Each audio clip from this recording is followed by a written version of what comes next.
Good afternoon and welcome to This is Private Practice for Monday, the 14th of January. Can you believe we are almost in the middle of the first month of the year?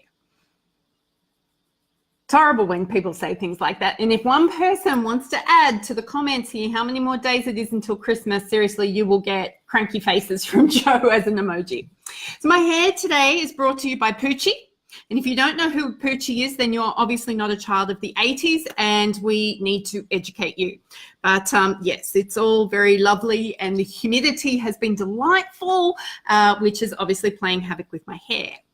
Good news is, however, is it's post-yoga hair. And the better news is that Keith, the studio owner, let us practice this morning with the air conditioning on. So it was almost 30 degrees by 9 o'clock this morning, which is stupidly hot. So I'm not going to work out what that is in Fahrenheit because I can't. I don't have it in front of me. Hey, lovely Carol, looking forward to chatting to you tomorrow. So Monday, just wanted to fill you in on a couple of things. If you saw my post earlier just about the bark bins, letting you know that these ones have gone first. And Priscilla, thank you for your comment, but no, I'm not going to open both packets at the same time because that will be bad for my stomach. So I am so looking forward to finishing these. I'm hoping that they can last until I get to Hawaii so I can replenish my supplies. Yeah, ha, ha, ha. Some of the best things about the US are contained in these packets. Speaking of going to Hawaii, which is happening very soon, I've made sure that I have some of this ready to go in my suitcase because this, if people want me to dance in Hawaii, then this is the price of admission to see Joe dance. You will be eating some Vegemite. Just sharing, just sharing. Okay, we've got that under control. So the most beautiful thing happened in my yoga class this morning. My yoga teacher is somebody I have known, gotten to know and trust. Thank you, Keith. And I've shared with him my new book. And he asked for a copy, and then he presented it to my class. Now, this class on a Monday morning, these women are amazing. They're semi-retired or retired ladies. We do a pretty strong class, vinyasa class. So it's not a simple class and it's not lying around on the floors on props.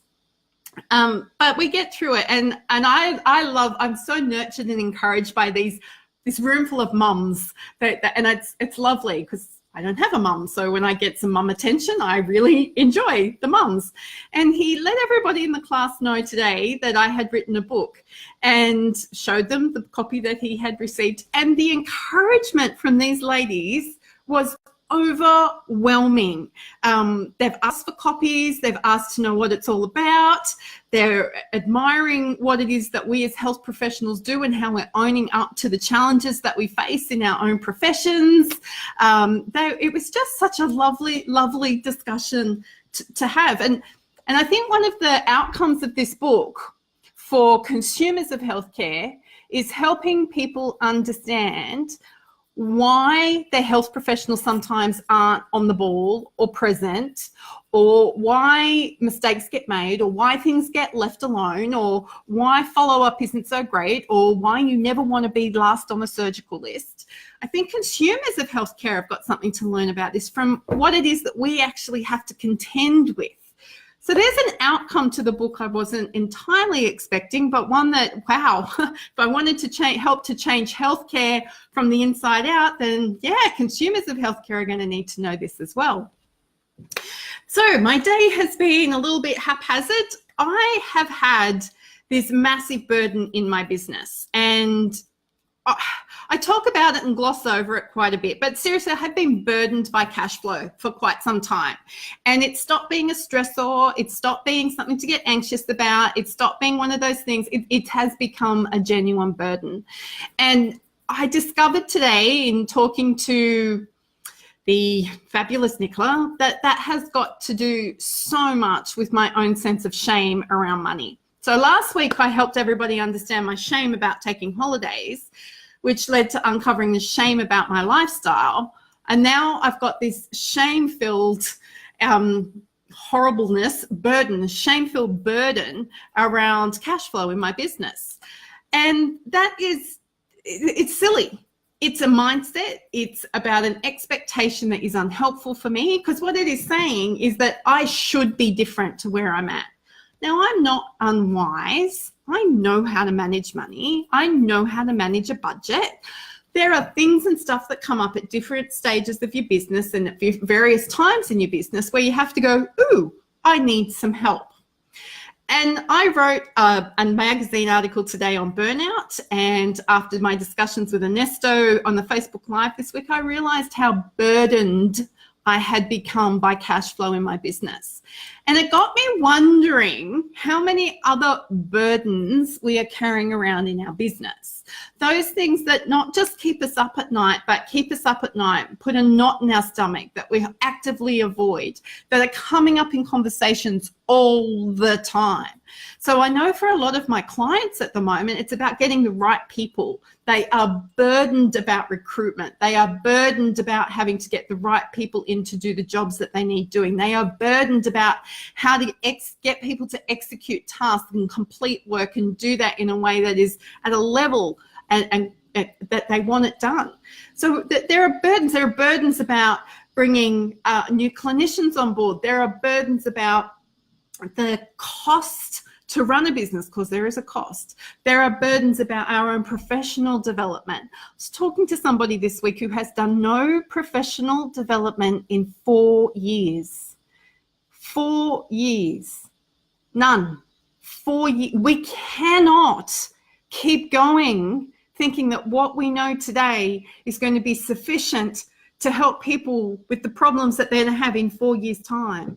Yes, we're good, but we're not that good. We need to keep ourselves stimulated. We need to keep ourselves active. We need to keep ourselves abreast. We need to keep ourselves challenged. We need to keep ourselves present. You can't do that working on historical information and outdated modes of thinking. People, please, if you haven't planned, budgeted time, energy, or money for professional development this year, please, please, please get on with it. I don't care what it is. It's got to be something that interests you. It's got to be something that adds to you and adds to your clients. I'm not talking about a graduate diploma or some massive, great big thing, but you need to make sure that you are keeping on top of current thinking and presenting yourself to your clients in the best possible way. Yes, we've got lots of work to do internally on ourselves, but we really do need to be taking responsibility for our own development as human beings and as professionals in this space. So if you are burdened by something in your business today, I want you to think about what it's going to be like to lift that burden. So what had actually happened for me was that it became so intolerable for me on Friday. I had this realization that I was completely sick and tired of having discussions about cash flow. Sick of it. I'm sick of having to talk about it. I'm sick of bringing it up with my mentor every month. I'm sick of having the conversations with my husband and my son. And I just made a decision that I do not want to be this person anymore, and I'm going to fix it. So I've put things into place today, and it's going to get fixed. And that is it. The end, done. I've put on my big girl CEO pants. Still waiting to see if they fit. And that burden is going to be lifted. Because that burden has been squashing me and making me small. That burden has been filling me with shame. That burden has been making me feel less than, which is not a great way to go into a conference and not a great way to be launching a brand new book. All righty, there we go. Excellent. Monday. Woohoo! Champion the cause. Let's go. Rah, rah, rah. Yeah, I know. It's a bit of a heavy topic. But if we don't talk about this stuff, then we're all going to continue to believe the lie that this should be cheap, it should be free, and it should be easy. And I'm sorry, there is nothing about being a clinician in private practice that is cheap, free, and easy. Good grief, think about how much time, effort, and energy you spent getting to this point. Now what we're going to do is walk in the calling that we've been given.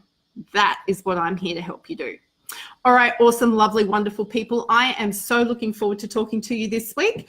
Tomorrow I should be coming to you from the community somewhere. Not quite sure where that is yet because I'm waiting for a few people to confirm. Probably going to have Wednesday afternoon off again, but we'll see how we go. And Friday this week, I am traveling to Mildura, which is in the middle of freaking nowhere. But I figure you'll all love to see true outback Australia and from heat that is inexplainable. I just don't know how to explain how hot it is going to be in Mildura this week. Anywho, looking forward to talking to you. Go be your most fabulous self this week.